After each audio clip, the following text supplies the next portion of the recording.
आपल्या विद्यालयाचे माझे सर्व सहकारी बंधू भगिनी आणि विद्यार्थी मित्रांनो, आजचा दिवस खास आहे कारण 26 नोव्हेंबर 1949 साली याच दिवशी आपण संविधान स्वीकारलेलं आहे आणि ते 26 जानेवारी 1950 पासून अंमलात आलेलं आहे। भारतीय संविधान हे केवळ कायद्याचं पुस्तक नाही, तर ते भारतीय जनतेची आकांक्षा, स्वप्ने, मूल्य आणि देशाचा मार्गदर्शक अशा प्रकारचा स्तंभ आहे। आता या संविधान निर्मितीच्या संदर्भामध्ये अनेक विद्यार्थ्यांनी या ठिकाणी संविधान निर्मिती कशी झाली या संदर्भामध्ये अतिशय महत्त्वाची माहिती सांगितलेली आहे। मित्रांनो, संविधान सभेची स्थापना 9 डिसेंबर 1946 मध्ये झाली आणि मला आत्ताच या ठिकाणी बऱ्याच विद्यार्थ्यांच्या अभ्यासातून असं कळालं की 2 वर्षे त्यानंतर 11 महिने आणि 18 दिवस या काळामध्ये 11 सत्रे आणि 165 दिवस चाललेल्या चर्चेतून या भारताचं संविधान तयार झालं। भारतीय राज्यघटनेचे शिल्पकार डॉक्टर बाबासाहेब आंबेडकर यांनी आपल्या संविधानाची मांडणी अतिशय चांगल्या पद्धतीने केली। त्यांची न्यायप्रवृत्ता, समतावादी विचारधारा आणि प्रत्येक भारतीयाला समान संधी यासाठी केलेलं जे कार्य आहे ते अत्यंत महत्त्वाचं आहे।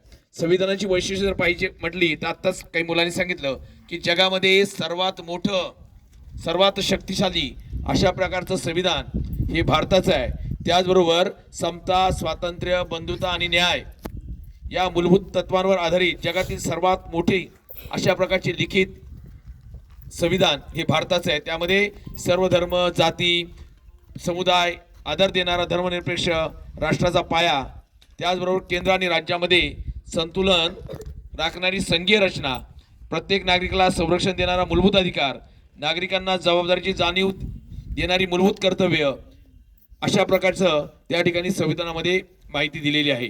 आजच्या काळामध्ये संविधानाचं महत्त्व जे आहे, काळ वेगाने बदलत आहे।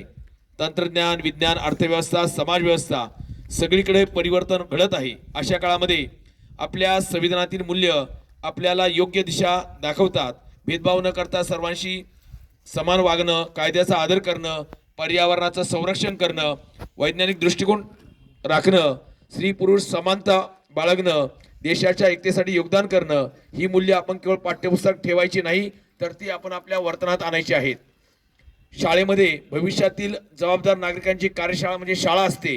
भविष्यातील भारताचा पायाभूत दगड इथंच विद्यार्थी शिस्त, प्रामाणिकता, वेळेची किंमत, सहकार्य, शांती आळवणं शिकतात आणि संविधानातील पाळायची सुरुवात ही याच शाळेपासून होते। मित्रांनो, तुम्हीच उद्याचे अधिकारी, शास्त्रज्ञ, डॉक्टर, शिक्षक, पोलीस अधिकारी समाज आहात, म्हणून वाचा, संविधान समजून घ्या, विचार करा, चुकीच्या गोष्टींना प्रश्न विचारा, वाद नको संवाद हवा, दुसऱ्यांचा आदर करा आणि देशहितासाठी सकारात्मक कार्य करा।